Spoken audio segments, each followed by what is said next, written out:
Picture this. It's late at night and you just had a long day at work. The kids are tucked in, tomorrow's meals are prepped, and most of you guys are probably children, so your parents prepped your meals, and you just took the dog out for his evening bathroom break, all ready to go. Now finally, it's time for bed. But despite a hot shower and some melatonin, you're wide awake. That elusive REM sleep evading you as the minutes tick by. But fear not, it's 2025 and we have our ways of drifting off without having to count sheep. So you open Spotify and find a relaxing, chill serotonin sleep playlist. You know, as the name describes. Your eyelids are finally getting heavy. After a few ambient instrumentals and even some rain and ocean sounds, you're getting there. Sleep is just within reach. And then suddenly, a pop top 40 song with an earworm of a bass line kicks in, immediately destroying whatever you had going. As your eyes open, wide awake now, you hear the lyrics and feel your blood boiling. Now he's thinking about me every night. Isn't that sweet? I guess so. Say you can't sleep, baby. I know. That's that me espresso. Yeah, Sabrina. We know. That's right, pop sensation Sabrina Carpenter on a sleep playlist, singing about how she is, in fact, the reason you now cannot sleep. And no, this isn't just a bedtime story, it's real life, and it happened possibly to hundreds of thousands of people over a span of several months. So how did this happen? Did someone just accidentally add the song?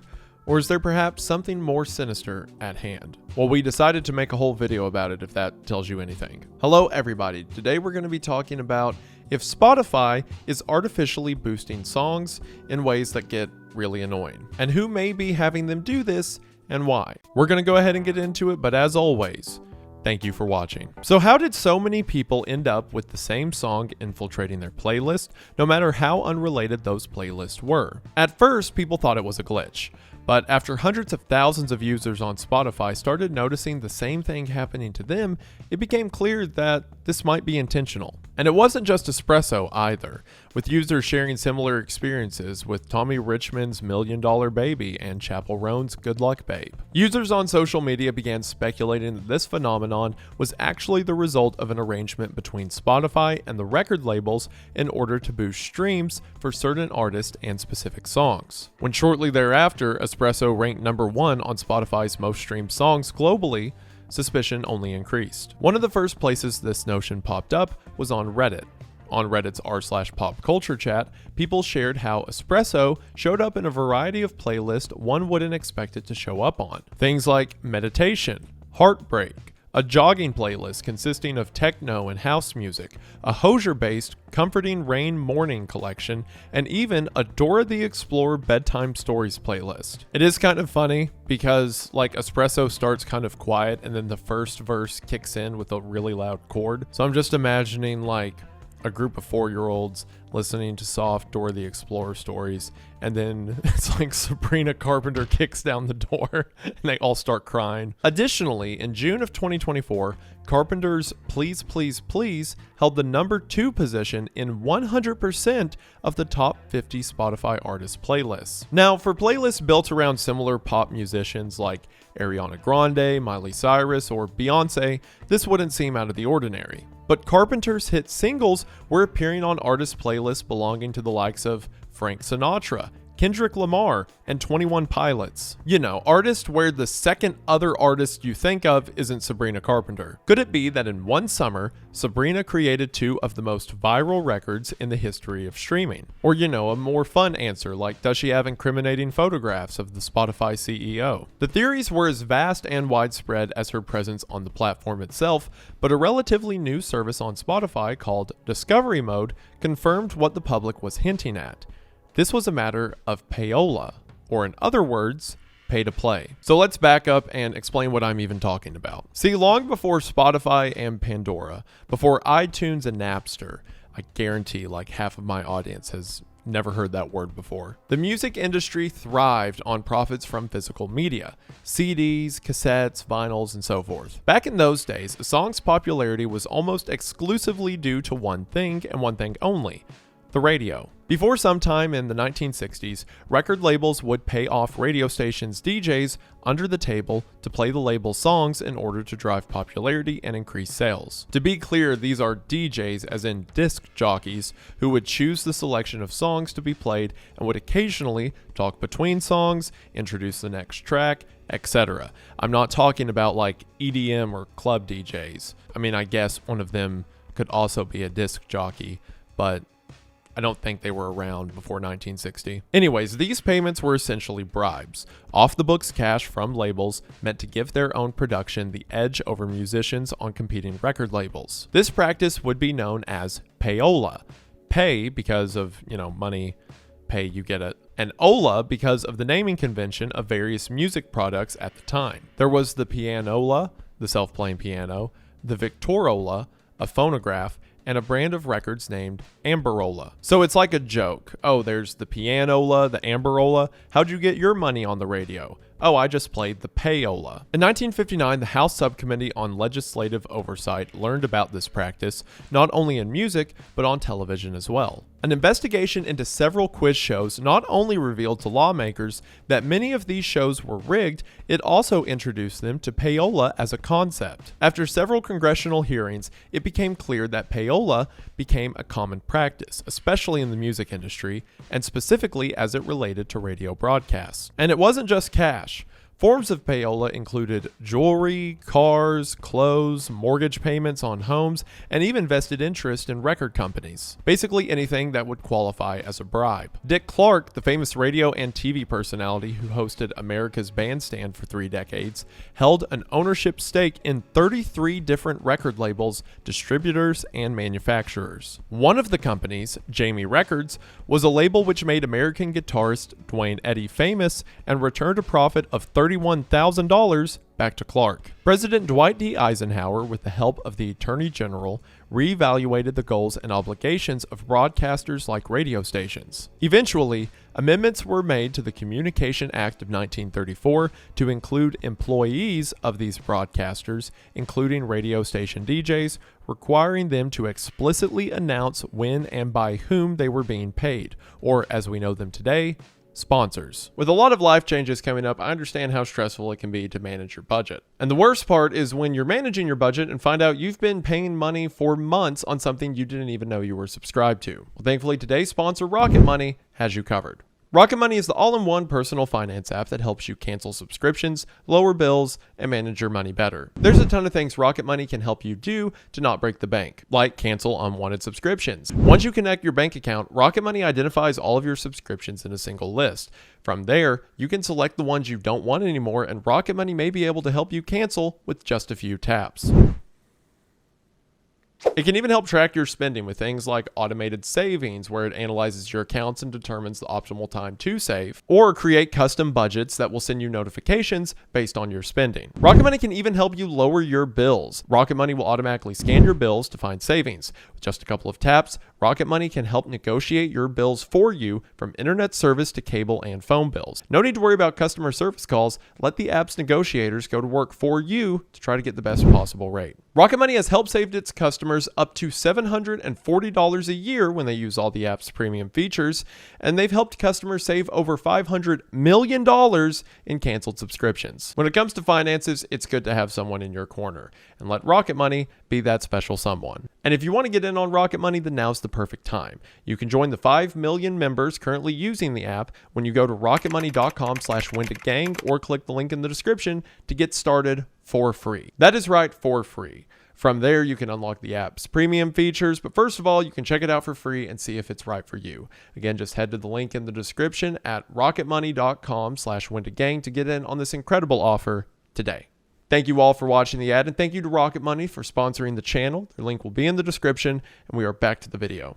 In the modern age, I'm sure you all have heard a ton about how explicit people need to be when they're being paid to promote something. If you'll notice in all of my YouTube ads, there's normally a sentence in the first 10 seconds of the sponsorship where I say, "Thanks to today's sponsor." And that's not an accident. The government is very strict, and therefore brands, on making sure that you're aware when I'm being paid to say something. And also, it's just Nice. I mean, even if you're posting a promotion to Instagram, you have to put something like #ad in the caption. But back then, this was all new ground, and the rules were being made up as they went along. At these congressional hearings, several radio DJs testified admitting that they had received money from recording. When President Eisenhower, as mentioned earlier, began to reevaluate how sponsorships were managed, there were a series of congressional hearings, and at these hearings, several radio DJs testified admitting that they had received money from recording companies. But they claimed the payments were not in exchange for playing specific records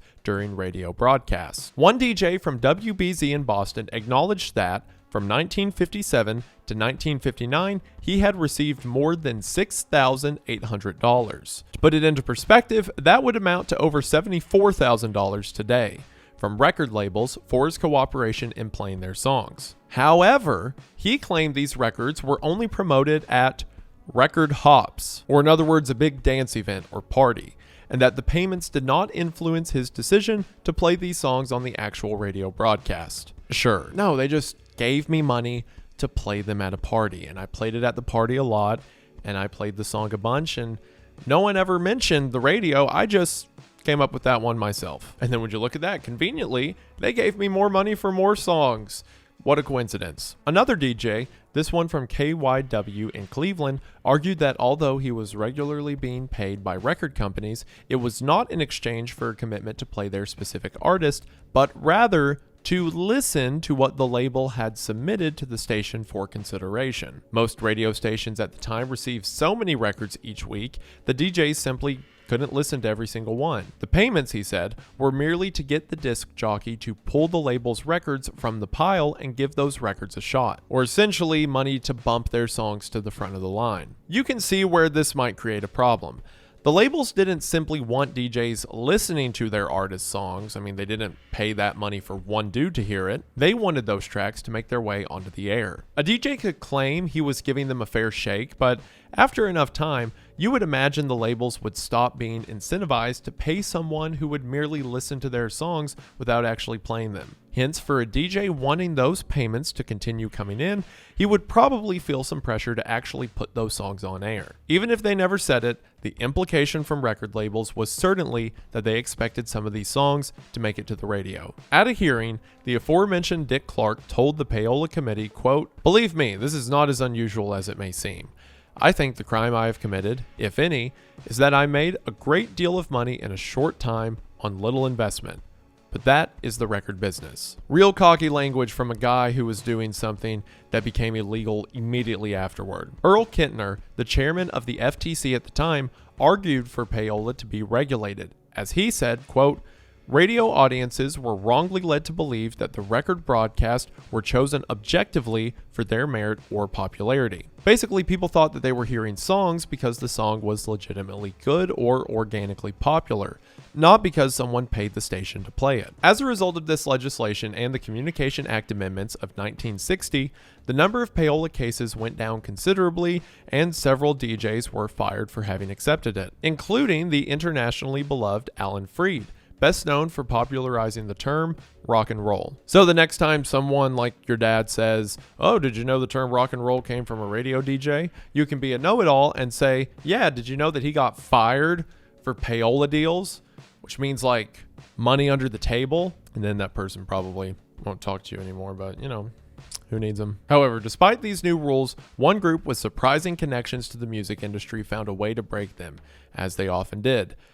The Mafia. Yes, that is right. As far back as the earliest days of jazz music in the 1900s, the Mafia were players in the music game. Master pianists like Earl Hines and crooners like Frank Sinatra and the rest of the Rat Pack rubbed shoulders with the biggest mobsters in American history. Hines himself worked for the mob while in the middle of a 12-year residency at the Grand Terrace nightclub in Chicago, owned by Al Capone. Capone had ownership in at least 5 other clubs around the city. Hines held money for gangsters and overheard conversations about mob hits, and after Capone engineered the St. Valentine's Day Massacre in 1927, Hines said, quote, "There's not a single big name of the show world, Duke Ellington, Cab Calloway, Louis Armstrong, who hasn't at one time or another had contact with the syndicates. The racketeers owned me too." And it was more than just the clubs. Mafiosos held positions at record labels, managed artists, and financed albums, all using cash transactions to launder money between operations. They also ran jukeboxes, profited off entry covers at clubs, and drinks at nightclubs. They owned stakes in record stores and participated in direct payments to artists. Cash flow from masters and copyright publishings of hit songs allowed Mafia-controlled businesses to place their accumulated capital in various pools. Basically, the music industry offered a huge opportunity for money laundering. The half of you that aren't children are probably old enough to have seen The Sopranos. That's the reason Hesh was in the show. Basically, just think of that. But there was also the opportunity for cross-selling. Music businesses like nightclubs and record stores could be made into vendors of other Mafia-controlled businesses, and they often were. The mob could also easily bootleg vinyl records and cassettes, selling them at below retail price, undercutting their competition, effectively printing money. The owner of the Roulette Records label, Morris Levy, was known for having a long-standing connection with the Genovese crime family. Levy used the family's money to finance his business ventures, and what had started as a silent partnership eventually turned into Levy's offices being used for mob-related meetings. Again, see The Sopranos. In 1990, after having been under FBI investigation for years, Levy was convicted of extortion, but died 2 months before he was sent to prison. Or in other words, he got whacked. Mafia and music industry relations made the mainstream in February of 1986 when NBC Nightly News aired a report on a, quote, small but powerful group of 30 independent record promoters who influenced which records got played on the top 40 radio. Known as the Network, these promoters used cash payments, cocaine, women, free trips, and even threats to get their records played. During this period, radio airtime was determined mainly by Radio and Records, a music industry trade publication that published a weekly list of what was popular on about 250 of the country's radio stations. This created a cycle where big songs got even bigger, so record companies and independent artists wanted to be played on the radio stations that reported to Radio and Record. This is where the network thrived, and over time, a process and culture for pitching radio stations through payola developed in order for labels to break new songs and artists. Because otherwise, since it's a snowball effect, when people hear a song is popular so they listen to it more so it gets more popular, it can be hard to break into that cycle unless you do an under-the-table deal to get the kickoff. In January of 1986, an undercover task force agent bumped into an undercover FBI agent on Manhattan's Madison Avenue when both parties were tailing notorious New York gangster John Gotti. Gotti was on his way to a meeting with Fred DeCipio and Joe Iskro, two men in the network. An NBC News camera crew led by reporter Brian Ross was following DeCipio and turned the meeting between the mob and the network into a nearly 7-minute news segment that led to a federal grand jury investigating the record label payola. As a result, Joe Iskro and 2 other defendants were charged with 57 counts of related offenses, but the case was ultimately dismissed due to prosecutorial misconduct, because it's always something stupid like that. Prior to the 1980s, a multi-million-dollar scheme was uncovered in 1973 involving Columbia Records, one of the biggest companies in the music industry, both then and still today. It all began with a grand jury indictment of Pasquale Falcone for a multi-million-dollar heroin smuggling operation. Falcone was a former talent agent in New Jersey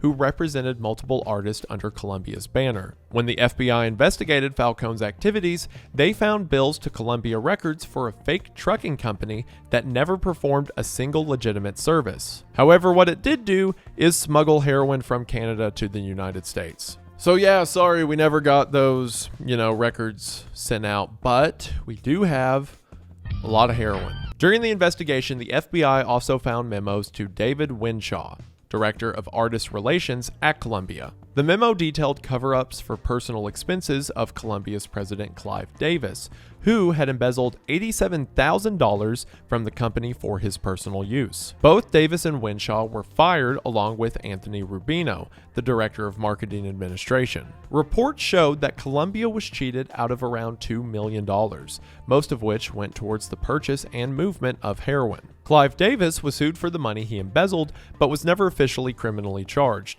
and went on to have a lucrative career at RCA and Sony. Because, of course he did. But that was then, right? What does any of this have to do with Sabrina? No, I'm not about to loop this entire video around and say she's connected to the Mafia, although that would make her really cool. Today, largely as a result of those controversies and scandals, FCC rules have changed dramatically.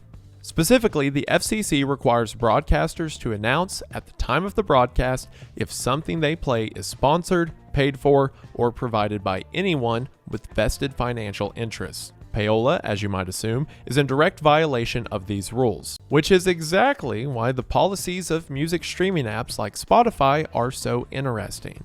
Because all these rules I've talked about, the results of decades of dirty money, bribes, legislation, and crime, they don't apply to Spotify. That's right, Spotify is a purely digital platform, meaning they don't operate on any public airwaves, meaning the FCC does not regulate them.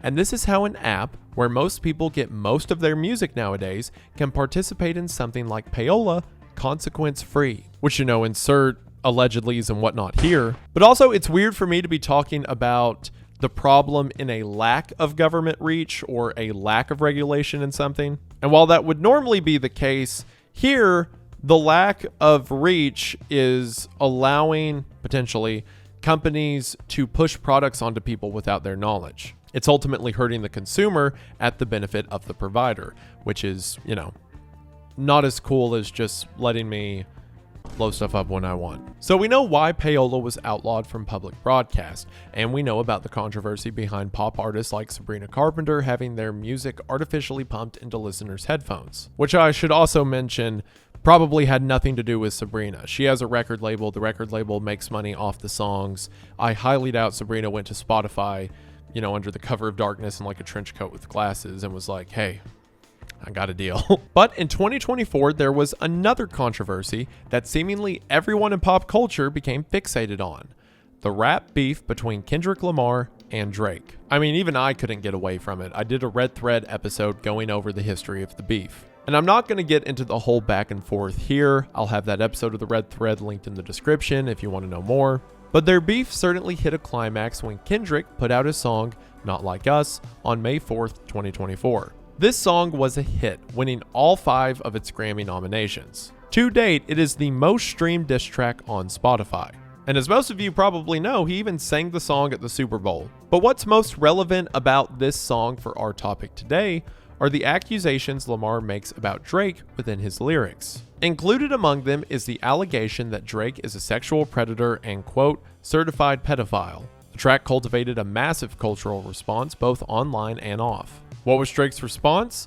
To file a legal action against Universal Music Group, or UMG, a label that shares both artists as clients. Drake also filed suit against mass media corporation iHeartMedia. According to his claim, UMG made covert payments to a number of platforms, including radio stations, to play and promote Not Like Us without disclosing those payments to listeners. Drake, in essence, was accusing UMG of payola. Before we get into it, I want to announce that there is new Wendigoon merch available right now.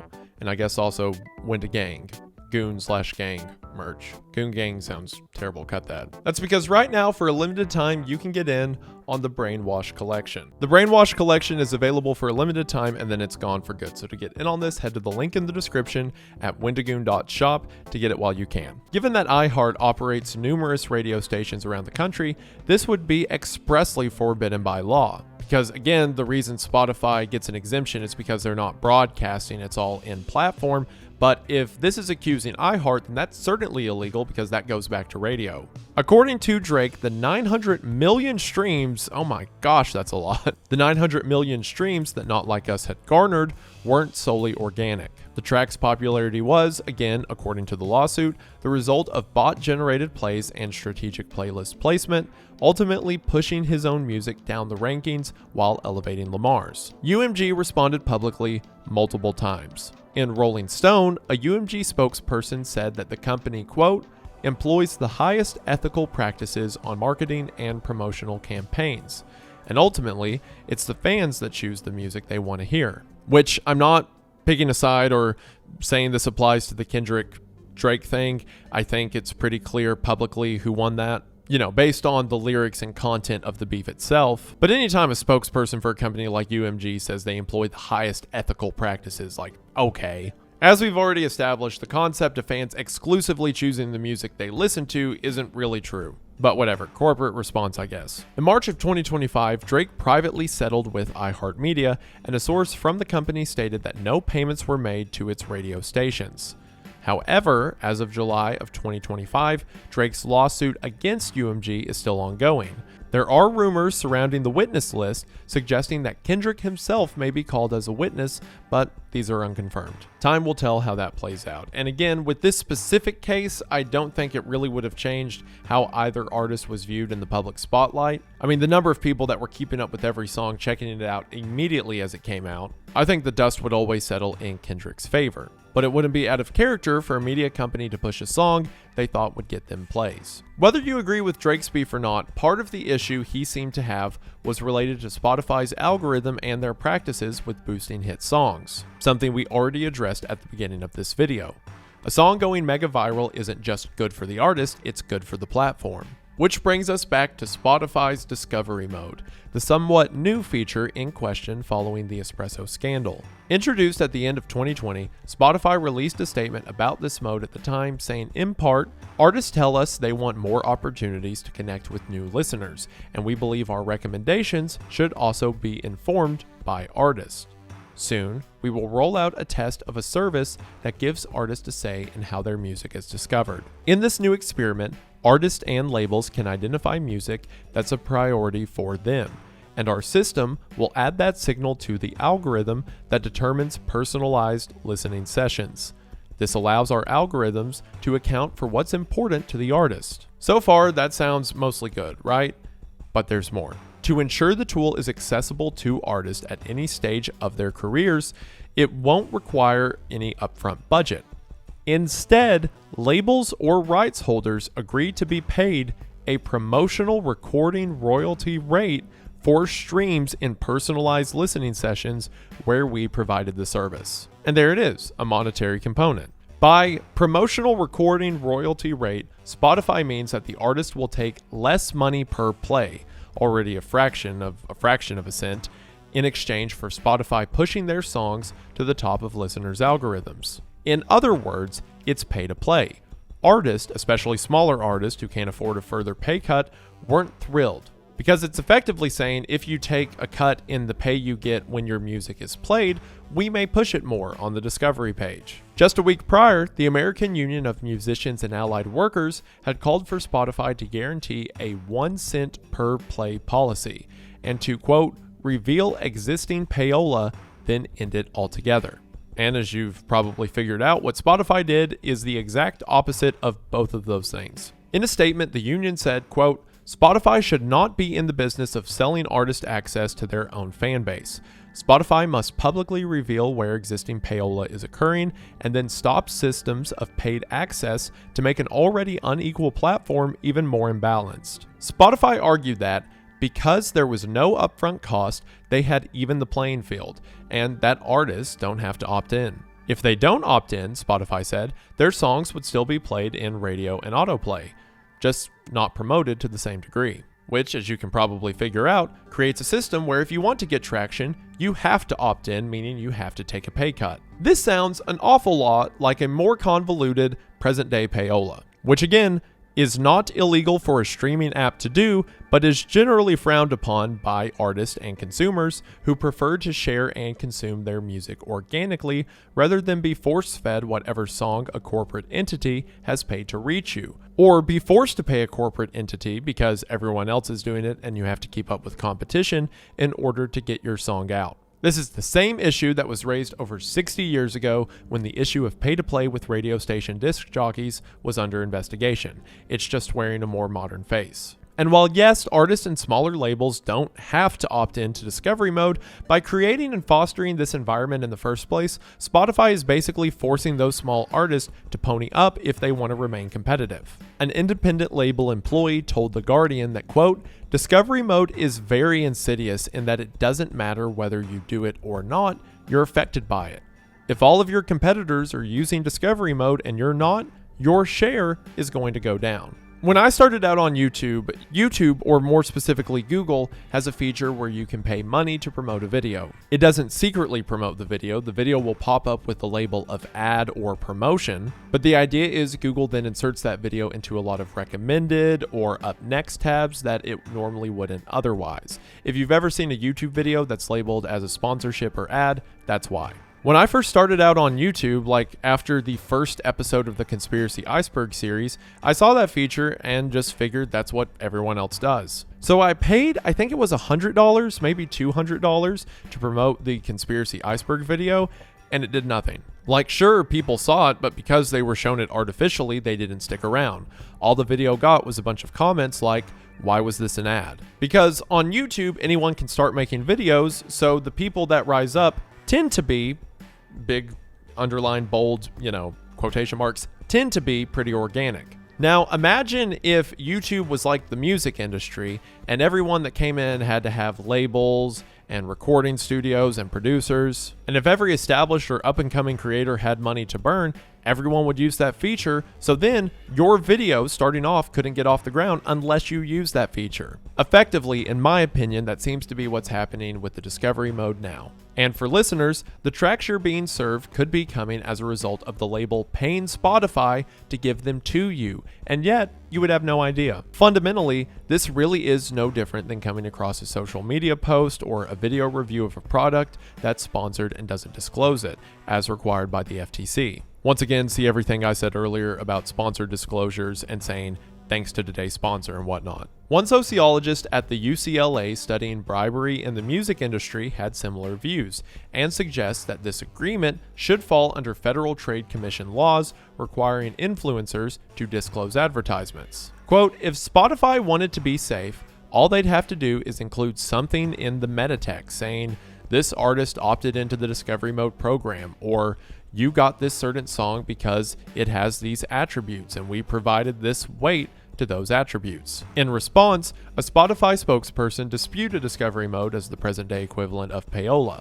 While users can't see which individual tracks are there because of Discovery Mode, the About Recommendations link in algorithm-generated playlists discloses factors that may have influenced the track listing. What ends up happening is a cycle that forces emerging artists and their smaller labels to be beholden to Spotify's algorithms and force listeners to occasionally hear a top 40 song about being so hot that your lovers are addicted to you like coffee instead of the soothing sounds of a rainstorm. I don't know about you, but I certainly would prefer not to be subjected to music I'm not interested in.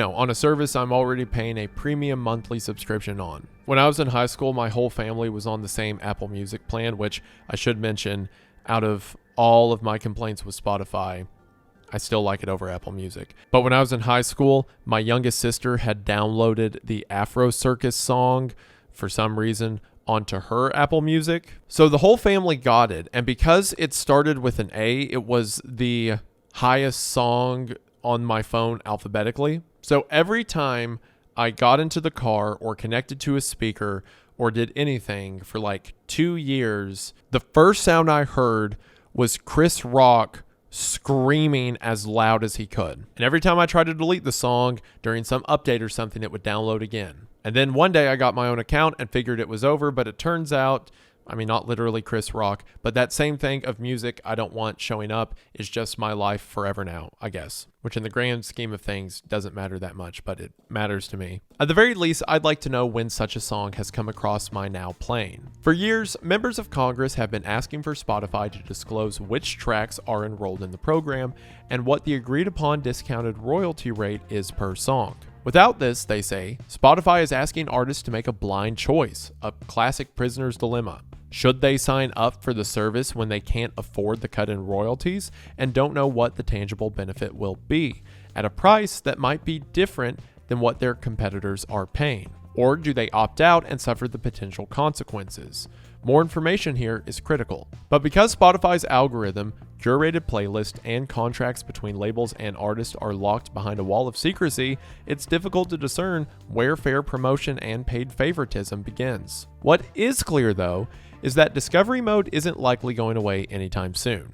Not only does Spotify profit from curated playlist, driving subscription and bundled products such as audiobooks, Major labels are also able to lock in premium positioning for their artists to ensure their songs dominate and collect streams.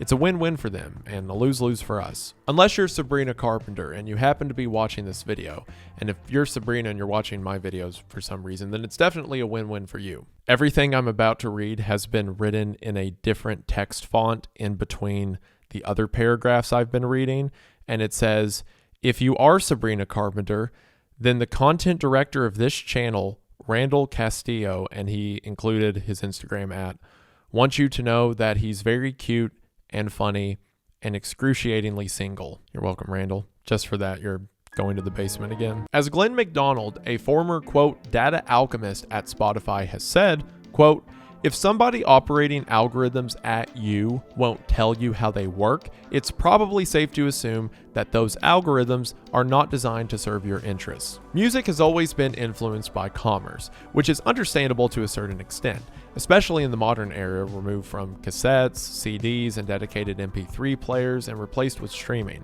But we now live in a world where every skipped track is a negative data that feeds into Spotify's algorithm and hurts the artist. Things like skits, extended intros, and interludes are long gone, replaced by earwormy hooks meant to cultivate TikTok dances, which artists must chase just to be financially stable. If there's a positive side to all of this, it's that lawmakers are paying closer attention to this issue, which, at least for now, seems to be a good thing. In February of 2025, the FCC sent out a warning to radio station owners that it is cracking down on payola practices. iHeartMedia was singled out by the FCC chairman, Brendan Carr, who told iHeart CEO to prepare for more scrutiny as they investigate whether or not the media company, quote, forced musicians to choose between 1, receiving their usual, ordinary, and full-scale compensation for performing, or 2, receiving less favorable airplay on iHeart radio stations. There's no doubt that technology has helped make music more accessible, which on its surface is probably a good thing, but as they say, at what cost? The millennials and boomers, all three of you watching this video, probably remember the days of discovering music through friends at school, shared tapes and burned CDs, or from looking through the bins at Sam Goody and Tower Records, or the pleasant surprise of going to see your favorite band and discovering that the opening act is actually pretty good. I mean, I discovered My Chemical Romance, my favorite band, because I was in the 7th grade and someone played Teenagers because they thought it was edgy, so I went home, found the album, and became whatever I am now. Of course, even back then, money and record labels were a key piece of the equation. That certainly hasn't changed today. I mean, the Mafia aspect probably changed, I think. But as convenient as tailor-made playlists served to you on a wave of code can be, the algorithms used by Spotify and Apple Music are also reducing the cognitive work we do as a part of that discovery. And when you factor in the negative financial effects on emerging artists, it's safe to say that the state of music isn't quite the utopia we thought we were getting, back when we were promised every available song and the perfect recommendation for every occasion. That promise is understandably alluring, but maybe it's not the ultimate solution, especially when you're unexpectedly blasted in the eardrums by an invigorating pop song at 2 o'clock in the morning instead of the calming sound of whales. Or, I mean, that would honestly scare me even worse than Sabrina, I think. What would be worse, waking up at 2 in the morning to like Sabrina screaming, or like you're under the ocean? What if it was both? And that about does it for Spotify's pay-to-play conspiracy. This is a weird rabbit hole. I knew of some of the history regarding like, old record labels working with the mob to get their stuff out or work as money laundering operations. But it's interesting how, through different means, a lot of those practices have been carried on to the modern day. So we thought it was interesting, and hopefully you enjoyed, and above all else, we just want to say thank you for watching. Thank you all so much for the support you've been showing on the channel. Again, head to wendigoon.shop to get in on the Brainwashed collection while you can. This is supposed to be uploaded on Monday, so hopefully we're back on track. If not, oops. But thank you all for your understanding and support regardless. Everyone who made this video possible and worked on it will be in the description. Be sure to show them some love, unless you're Sabrina, in which I explicitly order you to not show Randall any love. Stay tuned for more content soon, and I believe that should do it for now. But before I go, we just want to say thank you for watching. We hope that you enjoyed, and we'll see you in the next one. Bye!